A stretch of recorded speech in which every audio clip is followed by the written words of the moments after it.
করিমগঞ্জে বন্যা পরিস্থিতি অপরিবর্তিত অবস্থায় রয়েছে।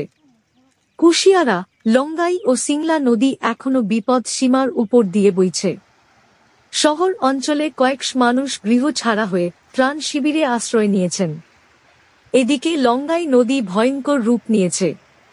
লঙ্গাই নদীর আশপাশের গ্রামগুলো প্লাবিত হয়েছে। তার মধ্যে রয়েছে বেতাই, উমাবতী, আনন্দপুর, আম্বরখানা, কর্ণমধু, ইনাদপুর ইত্যাদি গ্রাম ভীষণভাবে প্লাবিত হয়েছে। গ্রামের মানুষ অসহায় হয়ে লঙ্গাই রেল স্টেশনের প্ল্যাটফর্মে আশ্রয় নিয়েছেন।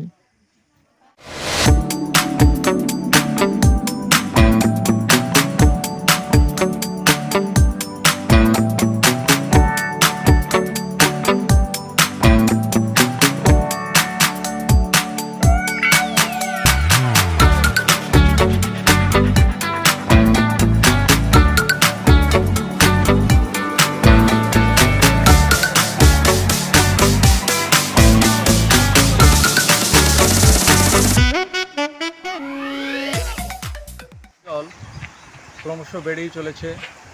কাল রাতেও জল অনেকখানি বেড়েছে।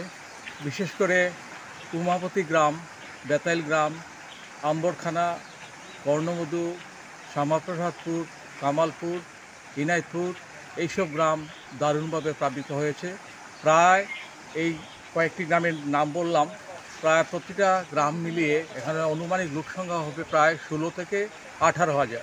এই 18,000-এর মধ্যে প্রায় 400-র উপরে ঘরবাড়ি সম্পূর্ণ জলমগ্ন। তো এই অবস্থায় এই দিকের মানুষ দারুণ কষ্ট উপভোগ করছে। যাওয়া আসার রাস্তার কোনো ব্যবস্থা নেই, মানুষ ঘর থেকে বেরোতে পারছে না।